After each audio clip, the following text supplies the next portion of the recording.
একটু ভাবেন তো, আপনার অনেক ভালোবাসার মানুষ অনেক অসুস্থ, এমন অসুস্থ যে উঠে দাঁড়াতে পারে না, বসতে পারে না, খেতে পারে না।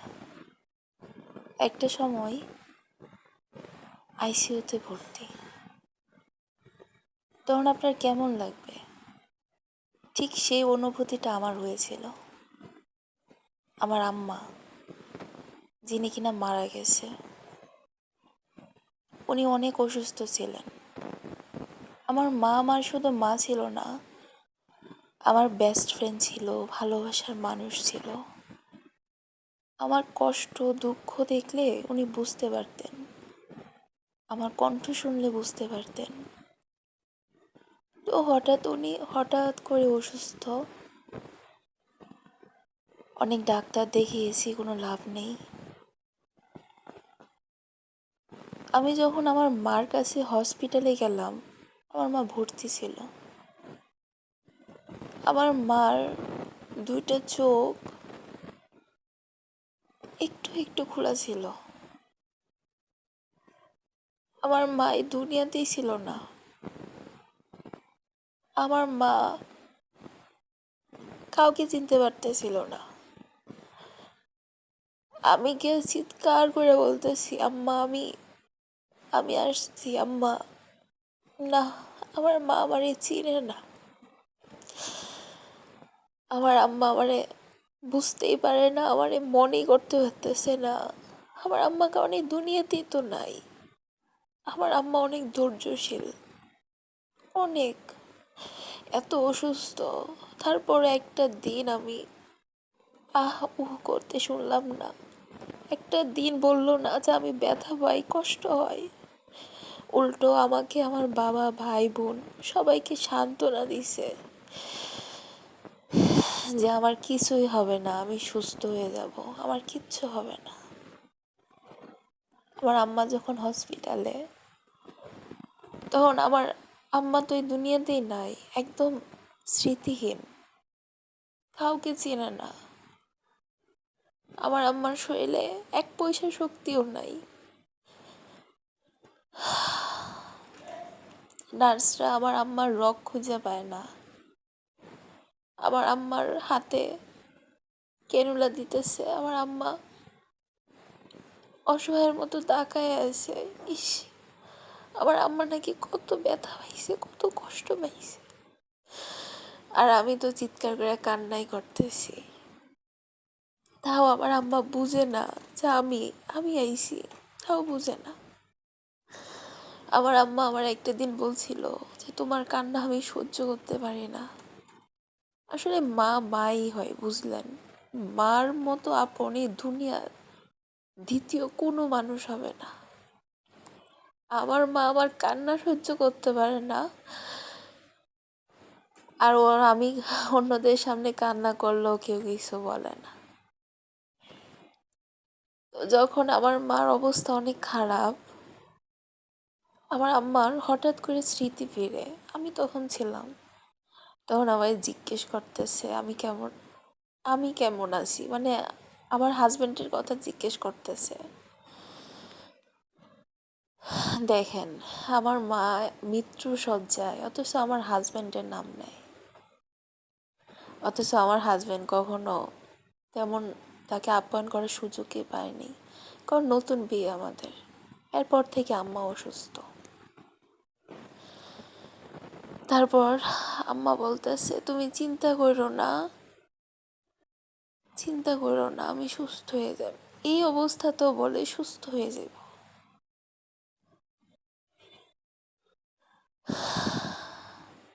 তখন আমি কান্না করতে করতে আমার ঠোঁট দুইটা ফেটে গেছিল।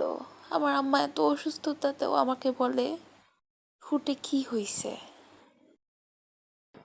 তখন আমি বলি যে কিছুই হয় নাই, তুমি চিন্তা করো না, মেডিল দিলেই ঠিক হয়ে যাব। তখন হঠাৎ করে আপনার 6-7 জন ডাক্তার আসছে, এসে আমার আম্মারে দেখতেছে। আমার আম্মা চতুর্দিকে দাঁড়াইছে, 6-7 জন ডাক্তার। আমি আমার আম্মা মাঝখানে বসে আছি, আমি আর আম্মা শুয়ে আছে। তখন আমার আম্মা ডাক্তারদের হাই হুতাশ দেখে বুঝে ফেলছে যে আমার আম্মা আর বাঁচত না। আমার আম্মা এই প্রথম বলল যে আমার হায়াত নাই। বিশ্বাস করবেন না, আমার কলিজাটা ছিঁড়ে যাইতেছিল। আমার আম্মা যখন বললে আমার হায়াত নাই, আমি আমি আল্লাহর কাছে বলতেছিলাম যে আল্লাহ, আমার আমার হায়াত নিয়ে আমার আম্মারে বাঁচাইয়া দাও, আমারে তুমি নিয়ে যাও। কিন্তু আল্লাহ শুনে নাই। তখনই ডাক্তাররা বলে যে আইসিইউতে নিতে হবে। বিশ্বাস করবেন না, আমি আইসিইউর গেটে 5-6 বার গিয়ে দারোয়ানকে জিজ্ঞেস করছি যে আইসিইউ থেকে কি কেউ কখনো সুস্থ হয়ে ফিরছে।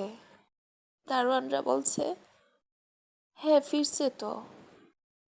আমি তাও শান্তি পাই নাই, কারণ আমার মন মানতেছিল না, আমার মনে হইতেছিল না যে আমার আম্মা বাঁচবো। আমি 2টা দিন পানিও খাইনি, কিচ্ছু খাইনি, শুধু কান্না করছি। হসপিটালে নামাজ পড়ছি আর কান্না করছি।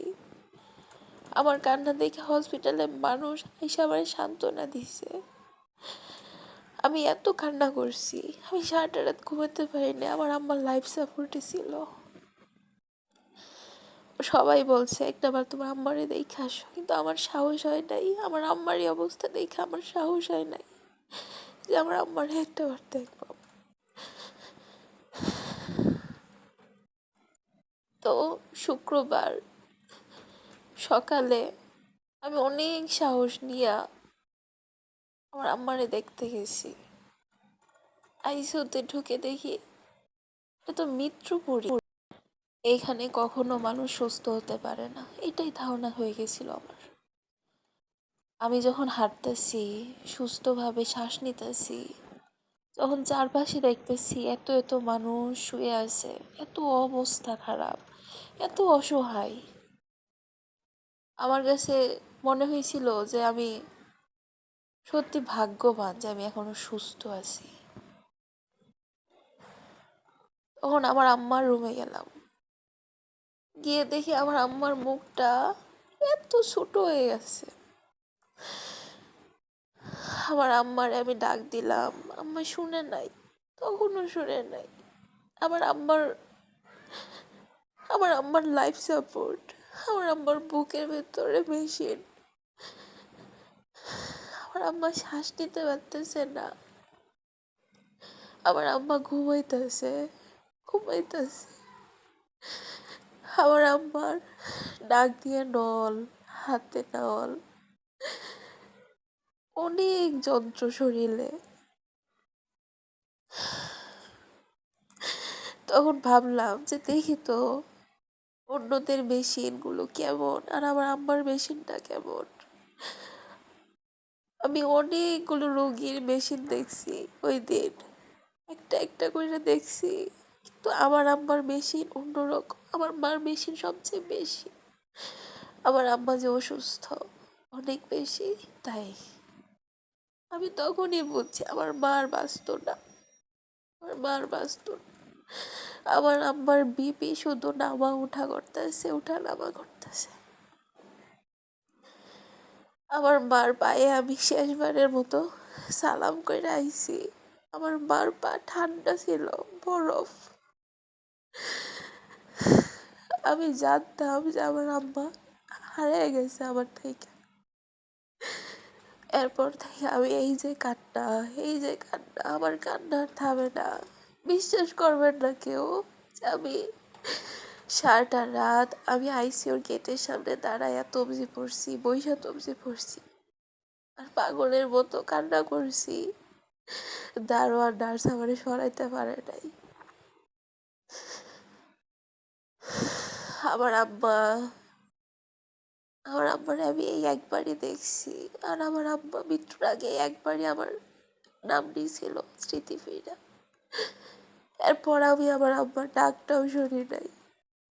আজকে 5 মাস আমার আব্বারে আমি অনেক দিন ধরে আব্বা ডাকতে পারি না, অনেক দিন। আমার মার কণ্ঠ শুনি না, আমার আব্বা আমার আব্বা করে ডাকে না। আমার আব্বার যখন মৃত্যুর খবর শুনছি আমি পুরা আমি পুরা স্তব্ধ, একদম স্তব্ধ। আমি কান্না করতে পারি না, আমি কথা বলতে পারি না, আমি অবশ হয়ে গেছি, আমার হাত নড়ে না, কিচ্ছু না। আমার আম্মা বলছিল মৃত্যুর পর মানুষ নাকি বুঝতে পারে না যে মারা গেছে। তখন নাকি আত্মীয়র কাছে আইসা বলে, স্বজনের কাছে আইসা বললে কান্না করতেছো কেন? এই যে আমি, আমার কাছে লাগতেছিল তখন আমার আম্মা আমার মাথায় হাত দিয়ে বলতেছে কান্না করো না, এই তো আমি, এই তো আমি ঠিক হয়ে গেছি। কিন্তু আমার আম্মা তো নাই, আমার আব্বা তো নাই। আমার আব্বার গোসলটাও আমি করাইছি। আমার আব্বা কত সুন্দর, কত সুন্দর, কিন্তু অসুস্থতার সময় কত অসুন্দর হয়ে গেছিল। মৃত্যুর পর আমার মা কত সুন্দর। সবাই দোয়া করবেন আমার আম্মা যেন জান্নাতুল ফেরদৌস পায়। আমার মা অনেক ভাগ্যবান। আমার মা শুক্রবার, 7ই শুক্রবার 6ই রমজান পেটের রোগে মারা গেছে। আমার মা শহীদ মর্যাদা পাইছে। আর সব থেকে বড় কথা, আমার বাবা আমার মাকে প্রচন্ড ভালোবাসতো। আমার বাবার কান্নাই হয়তো আল্লাহ আমার মার গুনাহ মাফ করবো। আমার ভাইয়ের কান্না, আমার বাবার কান্না। আমি শুনেছি যে স্বামী তার স্ত্রীর প্রতি সন্তুষ্ট থাকে, সেই স্ত্রী মারা গেলে নাকি জান্নাতের যে কোনো দরজা দিয়ে ঢুকতে পারে। আমার মা নিঃসন্দেহে জান্নাতে যাবে, কারণ আমার মার কোনো পাপ ছিল না। আমার মা অনেক ইমানদার, নামাজি, খুবই ভালো মানুষ ছিল। আমার বাবা অনেক ভালোবাসতো আমার মা। আমার বাবা আমার মার প্রতি সন্তুষ্ট ছিল। আমি সবসময় আমার মার জন্য দোয়া করি, প্রত্যেকটা সেকেন্ড, প্রত্যেকটা মিনিট। মা হারার যন্ত্রণা তারাই বোঝে যাদের মা নাই, যারাই